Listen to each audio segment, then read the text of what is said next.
तो बेटा आज हमारा जो है ये लेसन 8 है और इसका जो नाम है ये असल में जो हमारा यहाँ बिल्कुल पास में जो एरिया है जिसको हम लद्दाख कहते हैं तो उस जुबान में है। TSO आप देखें पैंगोंग लिखा है। पैंगोंग तो बिल्कुल ये समझ आ रहा है थोड़ा बहुत मतलब हमारे हिसाब से है साउंड, लेकिन जो TSO है पैंगोंग सो तो ये चूंकि लद्दाख वाले जो है वो लद्दाखी बोलते हैं और उसमें चाइनीज जबान की जो उनकी एक्सेंट है तो इस वजह से इसमें कुछ अल्फाज आपको लगेंगे कि ये थोड़े बहुत उल्टे सीधे हैं।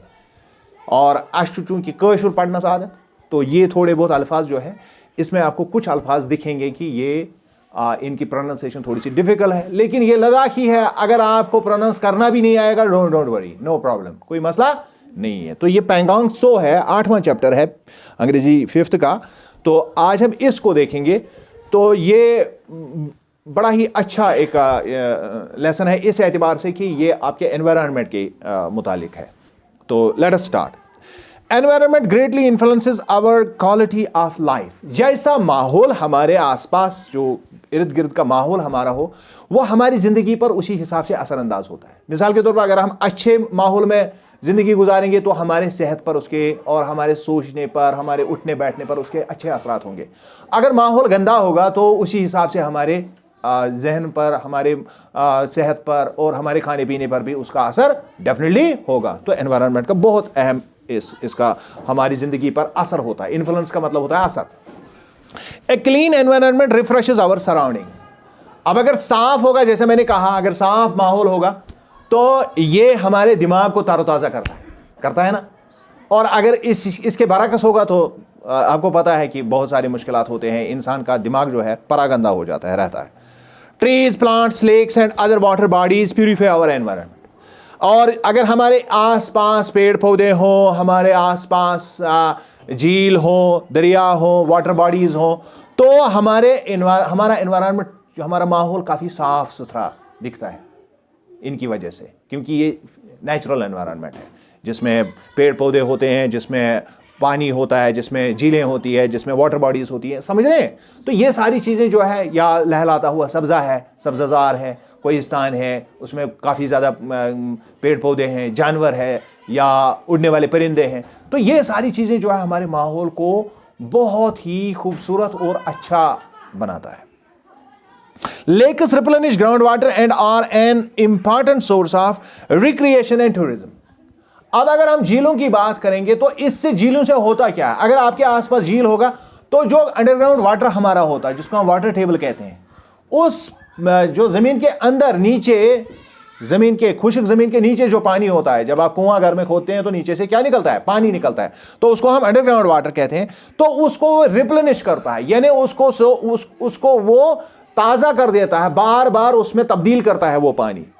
ये झील की वजह से, क्योंकि झील का जो ता है, झील की जो ता होती है, उस ता से ये पानी जो है अंडरग्राउंड चला जाता है और हमारा अंडरग्राउंड वाटर जो है वो फिर ताजा हो जाता है। क्लियर बात समझ रहे हैं? और इन झीलों में बच्चे जो है रिक्रिएशन, वो खेल कूद कर सकते हैं, आत्मा से गेंद 60 हुए वो स्विमिंग कर सकते हैं। इसमें अपनी बोट, अभी एक लेसन में हमने वो पेपर बोट हमने पढ़ी थी, तो आप पेपर बोट नहीं, ओरिजिनल बोट इसमें चला सकते हैं और कश्तीरानी कर सकते हैं, और बहुत सारे वाटर सपोर्ट हैं, आप इसमें खेल सकते हैं। और इसके अलावा अगर ये झील बड़ा है तो इसमें टूरिस्ट्स भी आएंगे और हमारा कारोबार भी बढ़ेगा, टूरिज्म का भी इसमें अहम हिस्सा। आप जानते हैं श्रीनगर के आसपास जो हमारे जो झील हैं, जिसमें डल है, आंचार है, समझ रहे हैं, तो वहाँ पर बहुत सारे टूरिस्ट्स आते हैं और वहाँ पर बहुत सारे लोग अपना कारोबार इस पर चलाते हैं। They also serve as an important habitat for birds and fish. इसके अलावा ये एक कुदरती तौर पर रहने की जगह, हैबिटेट का मतलब होता है जो कुदरत ने माहौल आपको दिया होता है रहने के लिए, उसको हैबिटेट कहते हैं। तो ये परिंदों के लिए, मुख्तलिफ आबी परिंदों के लिए और मछलियों के लिए ये कुदरती एक रहने की जगह फराहम करता है। इसमें बहुत सारी मछलियाँ, बहुत सारी आबी परिंदे फिर रहने लगते हैं। They also serve as an important habitat for birds and fish. Ask the children to learn the names of at least 8 lakes of J&K in their mother tongue. अब जो हमारी मदर टंग में हम बहुत सारी झीलों का नाम जानते हैं, आप मुझे बता सकते हैं चंद एक झीलों का नाम? शाबाश। मानसर और डाल और वलर, आचार, कौसरनाग, बहुत सारे लेक हैं यहाँ, पैंगोंग, जो भी जिसको हमें पढ़ना है। तो आप जितने भी लेक कश्मीर में पाए जाते हैं छोटे बड़े, आप उन सब के नाम जो है एक मरतबा घर में फिर कोशिश करेंगे इनको याद करने की, ठीक है? इससे आदमी को बहुत सारी नॉलेज जो है आ जाती है दिमाग में, और अपने एनवायरनमेंट के मुतालिक हमें बहुत सारा कुछ पता होना चाहिए। क्लियर? तो अब ये जो है ये एक डिस्कोर्स में है, डायलॉग में ये बात हो गई, यानी कुछ बच्चे जो है बात करते हैं आपस में पैंगोंग के बारे में। किसके बारे में? ये पैंगोंग सो जो है इसके बारे में वो बात करते हैं, इस लेक के बारे में। Hoor has recently arrived with her father from a vacation in Ladakh.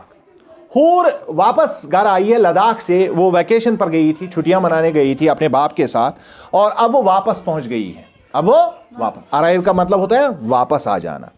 अच्छा, with her father from a vacation in Ladakh, her friends Nadeem and Fatima have come to see her at home.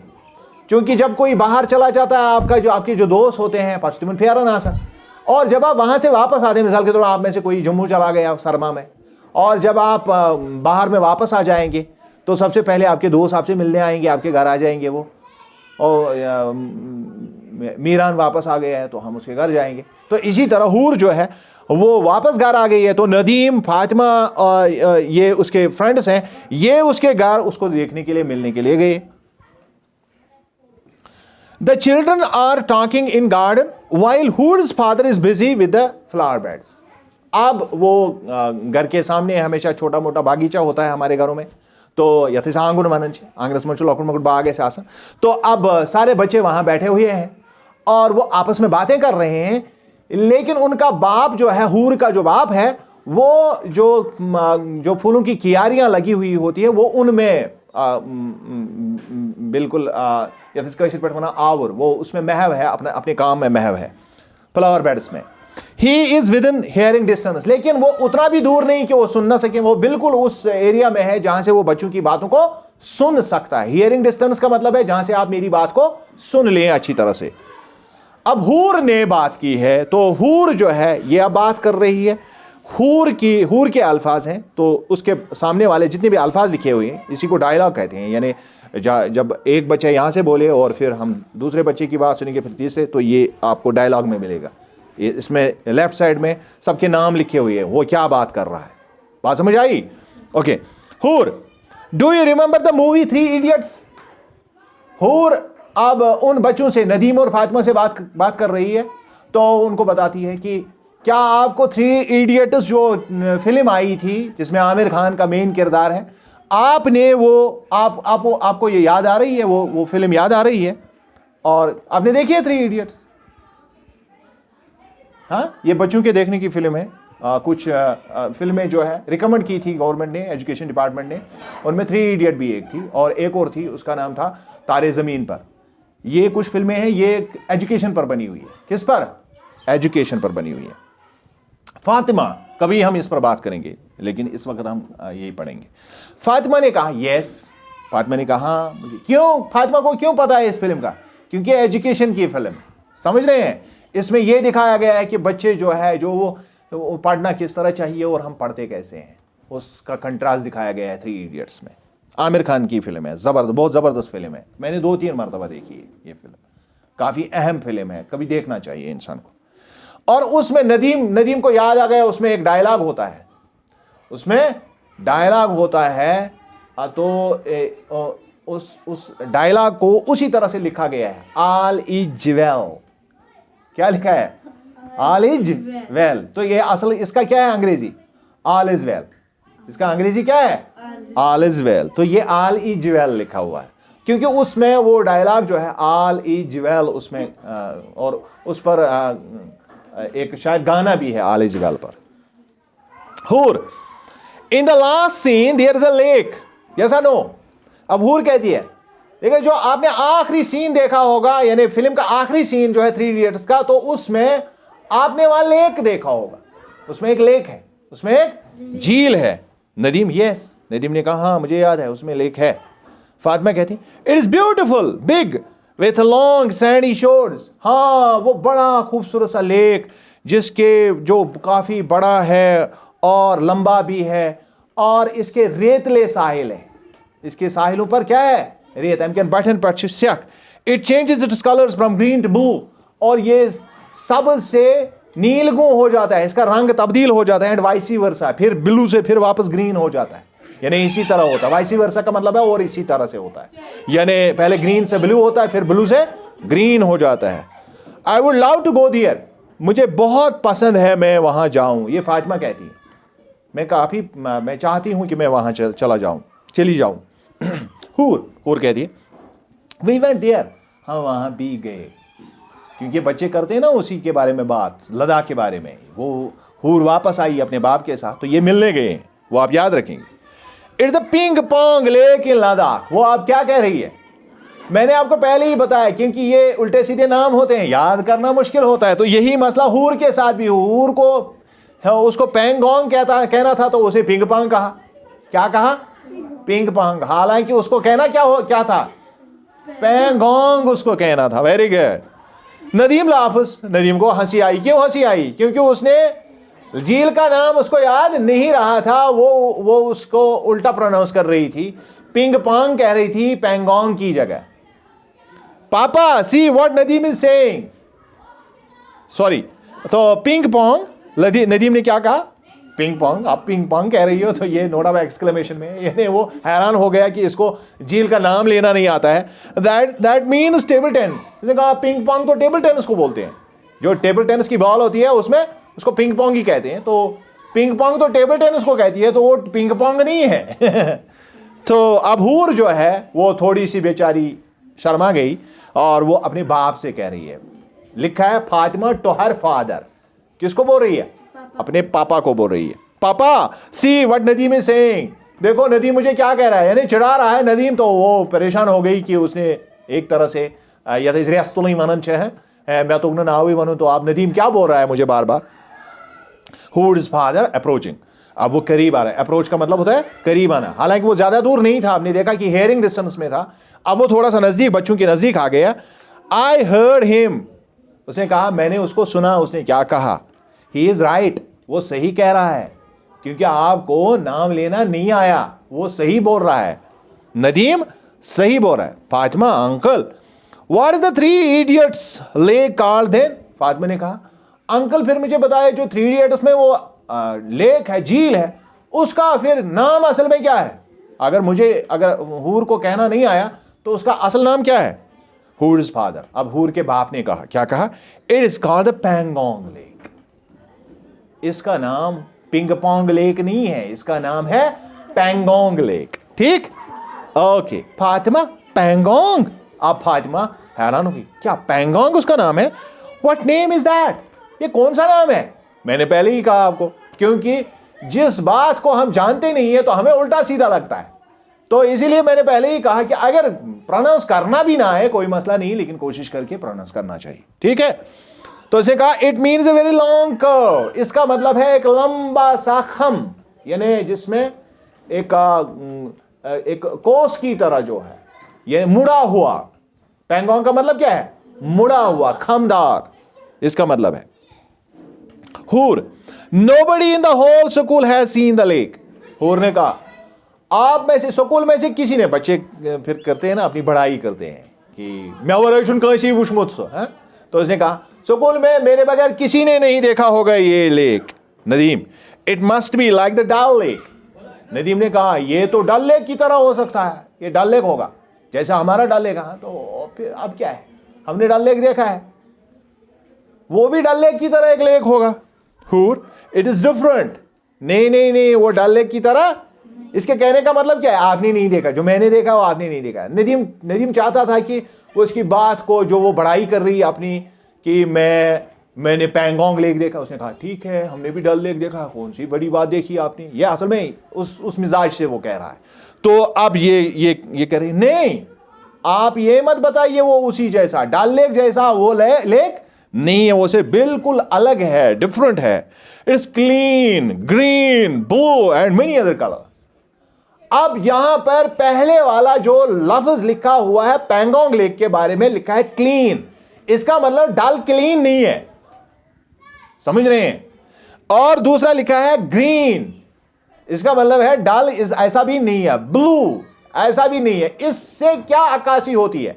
ये डल में जो हमने पोल्यूशन किया है, इसकी वजह से डल किसी और तरीके का लेक लगता है।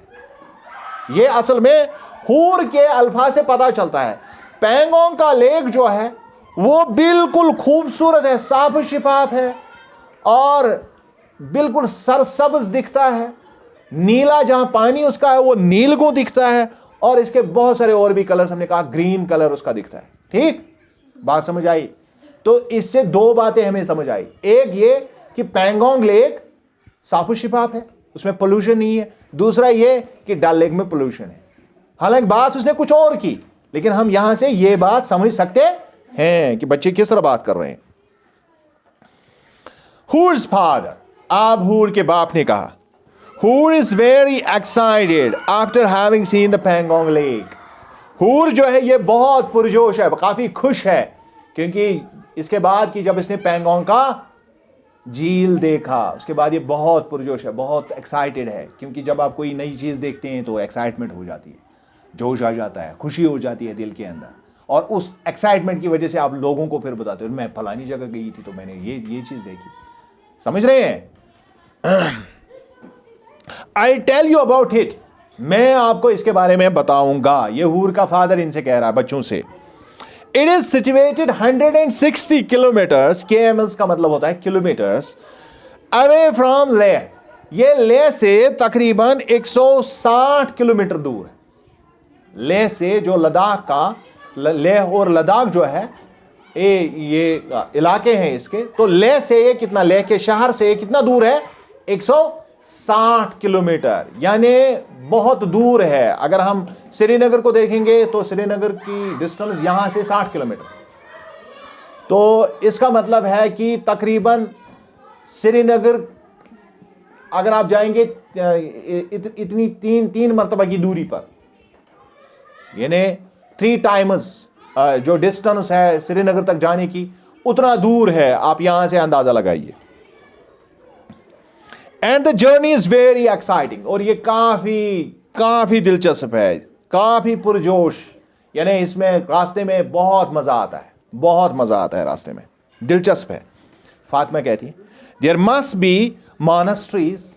अब लद्दाख में बुद्ध मजहब के मानने वाले रहते हैं, और वहां पर उनकी जो खानकाहें होती है बुद्ध मजहब की, उनको गोम्पा कहते हैं। क्या कहते हैं? या मोनेस्ट्रीज भी कहा जाता है। आपने पढ़ा होगा किसी उर्दू में या किसी में पढ़ा होगा, आपके सिलेबस में कहीं और भी ये है, शायद कश्मीरी में भी कहीं पर है। तो गोम्पाएं कहा जाता है, उन्हीं को अंग्रेजी में मोनेस्ट्रीज कहते हैं। हालांकि अगर आप इसकी उर्दू में ट्रांसलेशन देखेंगे तो खानका, मोनेस्ट्री का हम ट्रांसलेशन क्या करते हैं? खानका करते हैं, लेकिन असल में जो लद्दाख में इनको क्या कहा जाता है? गोम्पा। क्या कहा जाता है? तो बहुत सारी गोम्पाएं वहां हो सकती है। I have read there are many monasteries in Ladakh, क्योंकि मैंने पढ़ा है कि लद्दाख में बहुत सारी खानकाहें हैं, बहुत सारी मोनेस्ट्रीज हैं, गोम्पाएं हैं। मुझे बताइए किसी का नाम आपको पता है?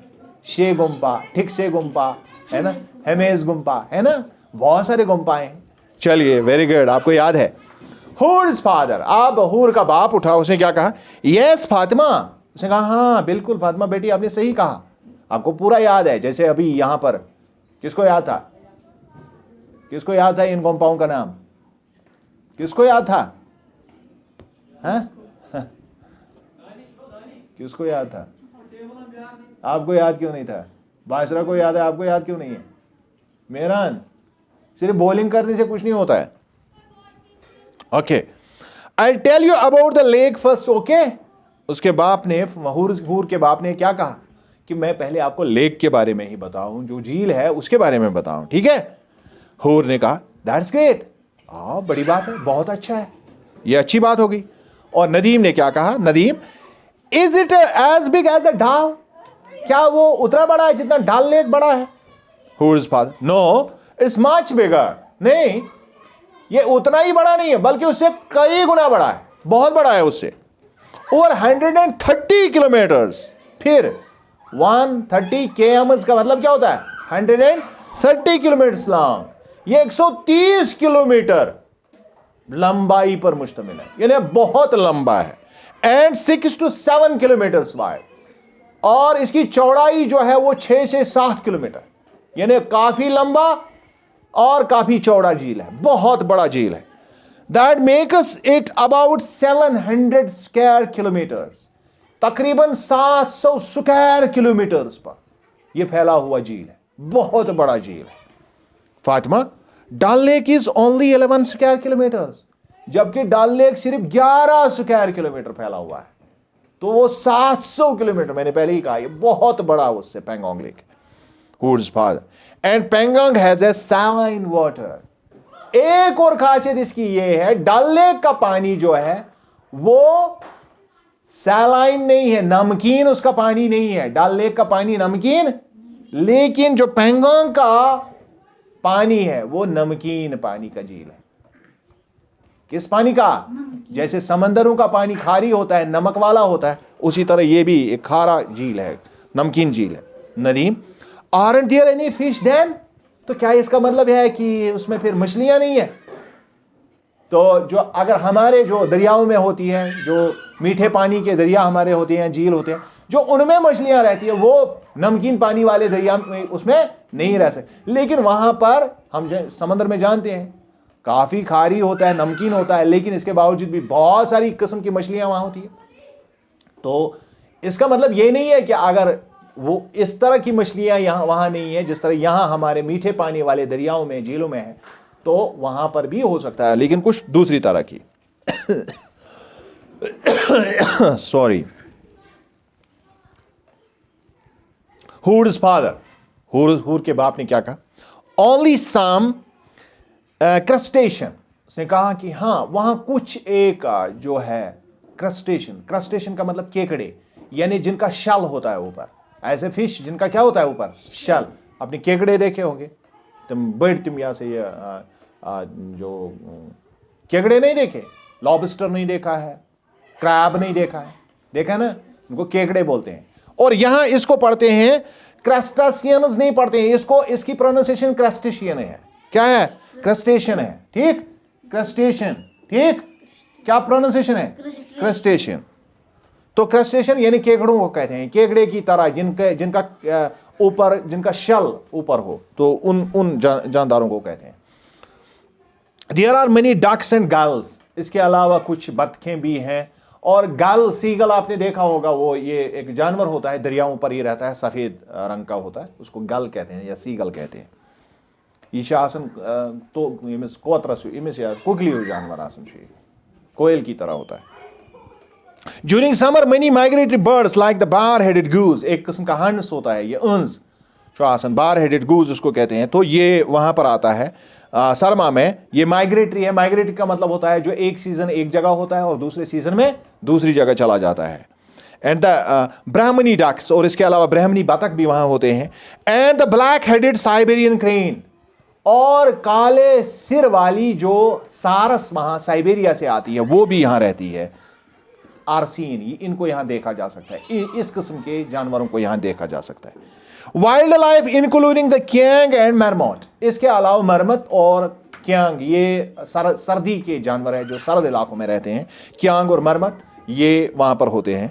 Are also found around the lake, वो भी यहां पर पाए जाते हैं, क्योंकि यहां खाना वगैरह थोड़ा बहुत उनका मिलता है, तो मरमट को भी, क्यांग को भी, इस वजह से झील के आसपास ही रहते हैं। क्योंकि आपको पता है लद्दाख जो है खुश्क एरिया है, बहुत ज्यादा वहां पानी की बहुत किल्लत है। हूर, पापा you told me that Pangong freezes during winter, didn't you? अब वो अपने बाप से कहते हैं, पापा आपने कहा था कि पेंगोंग की झील जो है सरमा में, उसमें कोहरा लग जाता है, सरमा में वो फ्रीज हो जाता है, कोहरा लग जाता है, यानी पानी के ऊपर जो है वो तुलकातुर लगन वादस। Didn't you? क्या आपने नहीं बताया? Who is father? Yes, हाँ मैंने बताया, ये सही है Fatima. But it is saline water.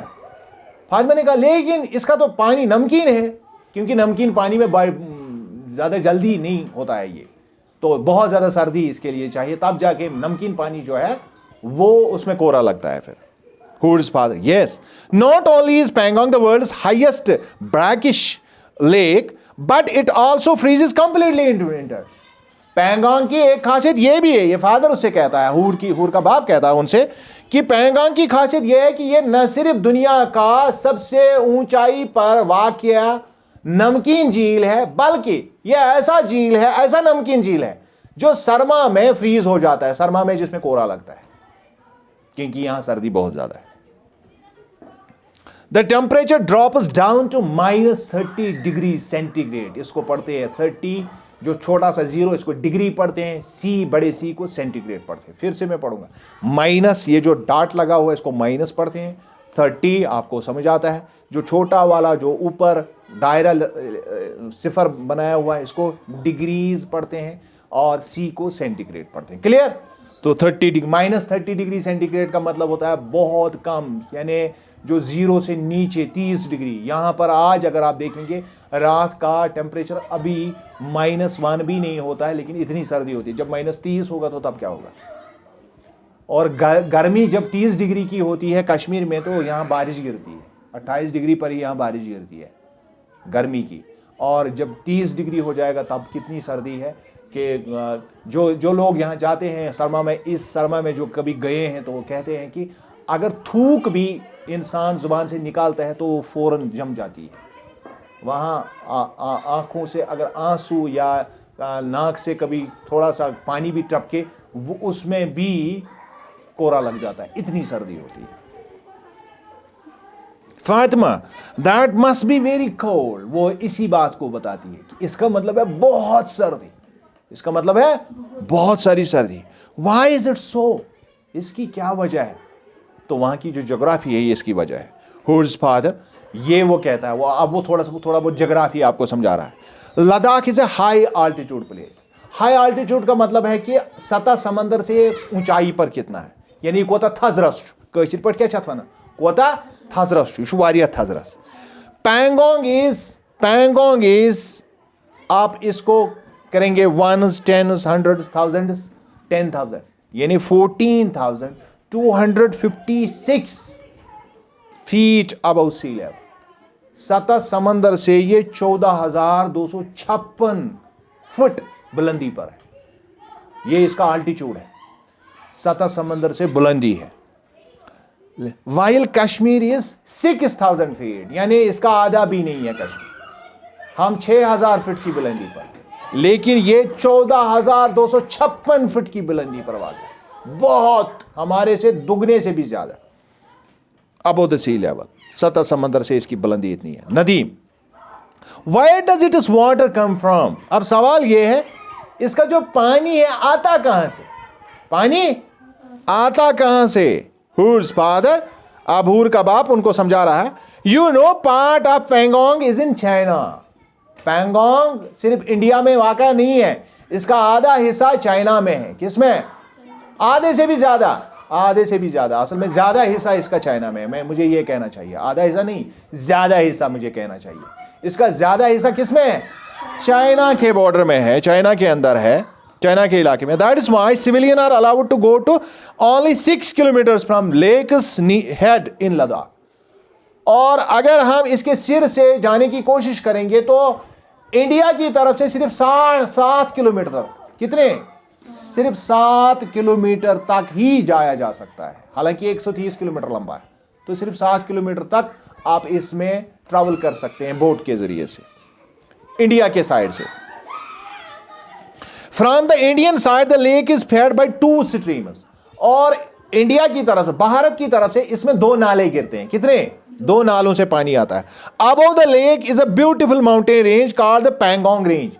और जो इसको पैंगोंग झील इसीलिए कहा जाता है क्योंकि इसके ऊपर वाले हिस्से में जो वहां पर बड़ा पहाड़ है उसको पैंगोंग पहाड़ ही कहा जाता है, पैंगोंग रेंज ही कहा जाता है। पैंगोंग का सिलसिला कोह वहां पर पाया जाता है। On which there are a number of glaciers. Glaciers इनको पढ़ते हैं, ग्लेशियर इनको हम उर्दू में कहते हैं। तो यहां पर बहुत सारे ग्लेशियर हैं। ग्लेशियर का मतलब होता है बर्फीला दरिया, यानी वो दरिया जो यख में यख है, ये शिनुक दरिया आवास, समझ है यवन, पानी का नहीं होता है, सीधे वो नीचे की तरफ रिश्ता है, लेकिन उतनी तेजी से नहीं रिश्ता है, बहुत धीरे धीरे धीरे धीरे ये पहाड़ से नीचे की तरफ ये सारा जो बर्फ आता है नीचे की तरफ, तो ये दरिया की तरह बहता है। लेकिन ये दरिया के रफ्तार की तरह नहीं होता है, बहुत आहिस्ता आहिस्ता बहता है। उसको हम क्या कहते हैं, ग्लेशियर कहते हैं अंग्रेजी में, और ग्लेशियर हम इनको उर्दू में कहते हैं। These streams have formed marshes, और इन स्ट्रीम्स की वजह से यहाँ दलदल बनी हुई है, एंड वेटलैंड्स, और गीली जमीनें भी इसके इर्द गिर्द, या थे ज़ैबिज़ंड बनन छे, ज़ैबिखोड़ बनन छे, वो बन गई है इसके अराउंड द लेक। किसके गिर्द? लेक के गिर्द, स्पैंगोंग लेक के गिर्द। हूर, अब हूर पापा से कह रही है, पापा why does the lake's water go? अब सवाल ये है, लेक के अंदर पानी तो आ जाता है, लेकिन फिर जाता कहां है? फिर ये जाता कहां? हूर्स फादर, पैंगोंग इज एक्चुअली ए बेसन ऑफ इनलैंड ड्रेनेज। ने कहा कि बेटा ये पानी जो है ये इनलैंड ड्रेनेज हम उसको कहते हैं कि जिसका पानी बाद में समंदर के साथ किसी तरह से आउटलेट में कभी कहीं पर ये मिल ना जाए, बल्कि एक इलाके से पानी आ जाए और दूसरे इलाके में जमा हो जाए। समझ रहे हैं? तो ये इस तरह का झील है। In the past it had an outlet into tributary of Indus river. हालांकि पुराने जमाने में इसमें एक आउटलेट था, पानी निकलने का रास्ता था जो बाहर निकलता था, एक ट्रिब्यूटरी, एक माविन नदी इसकी थी जहां से पानी बाहर निकलता था, but was closed by natural damming. लेकिन यहां पर कुदरती तौर पर वो नदी जो है क्लोज हो गई, बंद हो गई, और ये कुदरती तौर पर एक डैम बन गया। यहां पर अब पानी बाहर निकलने का कोई रास्ता नहीं है। दैट इज वाई ये इनलैंड ड्रेनेज सिस्टम है एक बेसन का। Recently the lake has also shrunk, और अब ये लेक भी थोड़ा सा सुकड़ गया, कम हो गया है। क्या इस बार बार इंसान सन कार चो हुरन दो खो दो, तो इस वजह से बहुत सारे परेशानियां हो जाती है। Fatima, are there any people living around Pangong? क्या यहां इसके इर्द गिर्द कोई लोग रहते हैं? फातिमा परेशान हो गई क्योंकि सर्दी भी है बहुत, और चाइना का बॉर्डर भी नजदीक में है। तो फातिमा पूछ रही है कि मुझे बता क्या यहां लोग भी रहते हैं? Hood's father, I told you people are allowed to go only 7 kilometre. हमने उसे वही बात बताई कि बेटा मैंने आपको पहले ही बताया कि सिर्फ 7 किलोमीटर तक ही वहां इजाजत होती है जाने की, इंडिया के साइड से, हमारे साइड से, along the shore of the lake। अगर आप इसके किनारे किनारे चलें तो सिर्फ 7 किलोमीटर आप जा सकते हैं। कितना? 60 किलोमीटर, 60 नहीं 7, ठीक है। At that point is a village called स्पैंगमिक, और वहां पर एक छोटा सा गांव है जिसको स्पैंगमिक कहते हैं। क्या कहते हैं? स्पैंगमिक। तो ये भी आपको दिखता है, थोड़ा मुश्किल है, घर में 2-3 मरतबा आप सुनेंगे तो ये आपकी प्रोनाउंसिएशन क्लियर हो जाएगी। There are a few more villages with little population around Pangong. इसके अलावा भी छोटे मोटे और 2-3 गांव है, लेकिन उनमें पॉपुलेशन बहुत कम है।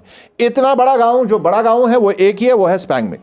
From Spangmik the Changchenmo mountain range can be seen, और वहां पर जब आप पहुंचेंगे, स्पैंगमिक जब आप पहुंचोगे तो वहां पर आपको एक और पहाड़ी सिलसिला नजर आएगा जिसका नाम है चांगचिमो। क्या नाम है इसका? चांगचिमो या Changchenmo. Can be seen and also its reflection in the lake's waters. यहां तक कि इसका अक्स भी देखा जा सकता है। किसमें? एम चांगचिमो पहाड़ों का अक्स जीवन कात्मस। पानी इतना साफ है कि वो पहाड़ नजर आता है नीचे पानी में, उसकी वो नजर आती है, छवि उसकी नजर आती है, उसका अक्स नजर आता है। Fatima, how do these people live there in winter? Fatima ने पूछा कि 30 डिग्री आपने बताया यहां सर्दी में, सरमा में सर्दी हो जाती है, तो ये कैसे रहते हैं विंटर में वहां? हुड्स father, they live there only in summer. बेटा ये वहां सिर्फ गर्मियों में रहते हैं, सर्दी में यहां कोई नहीं रहता है। In winter, they leave with their flocks of sheep and pashmina goats to distant pastures. जबकि सर्दी में वो क्या करते हैं? वो अपने रेवड़ के साथ, फ्लॉक्स का मतलब रेवड़, अपने बकरियों के रेवड़ के साथ, और पश्मीना जो एक खास किस्म की वहाँ जो बकरी पाई जाती है जिससे फिर हम पश्मीना लेते हैं, उसके ऊन को पश्मीना कहते हैं, और उसी से हम पश्मीने का शाल बनाते हैं जो दुनिया में बहुत महंगा शाल होता है, पश्मीना शाल। समझ आइए? वो बहुत महंगा होता है। तो ये बकरियां वहां पाई जाती हैं। तो इनके रेवड़ के साथ वो दूसरे चरागाहों में इनमें चले जाते हैं सर्दी में। There they live in tents called rebo, फिर वो वहां टेंट्स में रहते हैं। घर इनके यहां होते हैं लेकिन वो थोड़े से गर्म इलाकों की तरफ चले जाते हैं, पास्चर जहां उनको भेड़ बकरियां चराने के लिए चरागाहें मिलती हैं तो वहां जाते हैं और फिर वहां पर वो टेंटों में रहते हैं। आपने देखा होगा कि ये जो हमारे खाना बदोश लोग होते हैं ये यहां पर भी हमारे आसपास भी टेंटों में रहते हैं, लेकिन उन टेंटों को वहां पर रीबू कहते हैं। क्या कहते हैं? रीबू। अब रीबू को ये नहीं कहता क्या आपका मतलब टेंट है, ठीक है। अच्छा, Nadeem, that means they are nomads. अब नदीम ने कहा इसका मतलब वो खाना बदोश। नोमैड का मतलब क्या होता है? खाना बदोश, यानी जो एक जगह पर ठहर न जाए, रुके ना हमेशा के लिए, यानी जो हम सेटल्ड लाइफ गुजारते हैं इसके बरक जो लोग अपनी प्लेसेस को छोड़ते हैं किसी वजह से, एक जगह से दूसरी जगह चले जाते हैं, तो उनको हम नोमैड्स कहते हैं, खाना बदोश कहते हैं। तिमन क्या चमनन खाना बदोश, हूर्स father, yes, and they are called Changpa. इस वजह से उनको उनकी जुबान में छांगपा कहते हैं, यानी नोमैड्स। समझ रहे हैं? Fatima, what do these people eat in summer? मौसमी गर्मा में वो अगर वो वहां रहते हैं खाते क्या है, वहां क्या करते हैं वो? हूर्स father, they cultivate barley and peas, वो वहां बाजरा और मकई उगाते, सॉरी ये मटर उगाते हैं। All is sufficient for themselves, उतना उगता है वहां जो उनके लिए काफी है। ज्यादा नहीं उगा सकते लेकिन जितने लोग वहां रहते हैं उनके लिए काफी होता है, उनके लिए काफी। और वैसे भी आपको पता है कि उनके पास बकरियां हैं, उनके पास भेड़े हैं, तो उनसे भी बहुत सारी चीजें हासिल की जा सकती हैं। उसके बाद फातिमा कहती है, do these people cause pollution to their lake? मैंने ये पहले भी ये बात की, क्या ये लोग वहां इस झील को गंदा करते हैं, पोल्यूट करते हैं? हूर्स father, no, Pangong is a very clean lake with placid waters. नहीं बेटा, वहां का जो लेक है वो बहुत ही पुरसुकून है, उसका पानी काफी पुरसुकून है, बहुत खूबसूरत है पानी, हमारे डल की तरह नहीं है जो हमने इसको बर्बाद कर रखा है, ऐसा वहां कुछ नहीं है क्योंकि पॉपुलेशन कम है। जब लोग वहां हमारी तरह के लोग जाते हैं so it is being identified as a wetland of international importance under the Ramsar Convention. और दूसरी बात यह भी है, ये इस वजह से भी ये लेक जो है पुरसुकून भी है, ये पोल्यूशन फ्री भी है, उसकी वजह यह है कि इसको वेटलैंड घोषित किया गया है, इसको तस्लीम किया गया है कि ये दुनिया में कुछ एक जगहों को वेटलैंड इंटरनेशनली रिकॉग्नाइज किया जाता है। और ये एक कन्वेंशन हुआ था यूनेस्को के अंडर रामसार ईरान में, तो वहां पर 1971 में यह हुआ और फिर 1975 में इस पर साइंस हो गए और इसको एस्टैब्लिश किया गया कि जिस जगह को यूनेस्को, जिस झील को यूनेस्को अपने अंडर ले ले तो उसको प्रोटेक्शन मिलती है, फिर वहां पर इंटरनेशनल ऑर्गेनाइजेशंस उसके लिए काम करती हैं उसको साफ रखने के लिए। तो इसको भी उसी रामसार कन्वेंशन के मुताबिक इसको भी प्रोटेक्शन मिली हुई है। समझ रहे हैं मेरी बात? दिमाग में आया? ओके। हूर, व्हाट डज दैट मीन? अब ये मैंने आपको बता दिया लेकिन ये सवाल करती है इसका मतलब क्या होता है, रामसार कन्वेंशन का मतलब क्या होता है? हूर्स father, it means that Pangong will be looked after by an international organisation. इसका मतलब एक बैनुल अक़वामी ऑर्गेनाइजेशन इसकी क्या करेगी? देख रेख करेगी, जिसमें यूनेस्को मैंने कहा आपको। They will make sure it is not polluted and will also conserve it. इसका मतलब है कि वो दो चीजों का ख्याल रखेंगे। एक ये कि इसमें पोल्यूशन ना हो, गंदगी ना फैले, इसको खराब ना किया, गंदा ना किया जाए। दूसरा, इसको कोई भी शख्स जो इसमें एनक्रोचमेंट ना करे, इसको कंजर्व किया जाए, इसको महफूज रखा जाए। Children, it is time for your studies now. अब आपका पढ़ने का टाइम हो गया है, तो अब आप पढ़ने जाइए। बाप के साथ इन्होंने काफी ज्यादा टाइम लगाया, बहुत लंबा अरसा हुआ, और आपको पता है हमें भी इस पर बात करते हुए 40 मिनट तकरीबन हो गए। तो नदीम ने क्या कहा? When will you tell us about the journey to Pangong? अब हमें बताइए कि जब आपने सफर किया पैंगोंग की तरफ आप गए तो रास्ते में आपने क्या देखा, उसके बारे में आप कब हमें बताएंगे? हूर्स फादर, हूर के बाप ने कहा, the next time we meet for sure. दूसरी मरतबा जब हम मिलेंगे तो उस वक्त मैं जरूर बताऊंगा। हम इसकी वर्ड्स जो है इसका वो अभी हमारे पास 4-5 मिनट है, अभी 1 बजने वाला है, तो उस वक्त इसके न्यू वर्ड्स वगैरह वो हम खत्म करेंगे, ठीक है? ओके। निवर्स में एक्साइटेड है, हमने पढ़े हैं ये, मैं सिर्फ पढ़ूंगा ताकि आपको ये याद रहे। मोनेस्टी, सैलाइन, क्रस्टेशियन, ये मैंने आपको बताया इसका प्रोनाउंसिएशन क्या है, और इसका कुछ और नहीं पढ़ना। Gull, bar headed goose, brahminy ducks, kiang, marmot, brackish, brackish का मतलब होता है सैलाइन यानी जिसमें नमकीन पानी हो। मार्श, बेसन, ट्रिब्यूटरी या tributary, damming, pasture, placid, wetland, conserve. Glossary पढ़ेंगे। एक्साइटेड का मतलब होता है थ्रिल्ड। सबके मीनिंग्स मैंने आपको पीछे बताए हैं, नया बताने की जरूरत नहीं है। Monastery, a building in which monks and nuns, इसको नन्स पढ़ते हैं, live and worship. Saline, salty. Crustacean, a water animal with a hard shell, मैंने कहा था क्रस्टेशियन केकड़ों को कहते हैं। Gull, a bird with black and white और ग्रे एंड वाइट फेदर्स, कोयल की तरह एक परिंदा होता है लेकिन पानी पर रहता है। बार headed goose, A migratory bird that breeds in central Asia. Brahmani duck, A member of the duck और गूज फैमिली, एक किस्म की बतख है ये। क्यांग, ए वाइल्ड एस, गधा, क्यांग कहते हैं इसको। मरमोट, ए काइंड ऑफ स्क्वैरल, एक तरह की गिलहरी है ये। Brackish, salty. मार्श, वेटलैंड को कहते हैं। Basin, area from which streams flow into a river और lake. Tributary, river stream that flows into a larger river या लेक। उसके बाद damming, to build a dam, dam बन जाना, उसको डैमिंग कहते हैं। ये असल में वो जिरंड यहाँ इस्तेमाल, या पार्टिसिपल आप इसको कहेंगे। पास्चर, मीडो, प्लासिड, काम, वेटलैंड, मार्शी लैंड यानी आबी ज़मीन जिसको हम कहते हैं। थैंक्स अ लॉट, ये हो गया। तो अब इसका थिंकिंग अबाउट द टेक्स्ट रह गया, वो अगले सेशन में करेंगे, और ये हो गया कंप्लीट।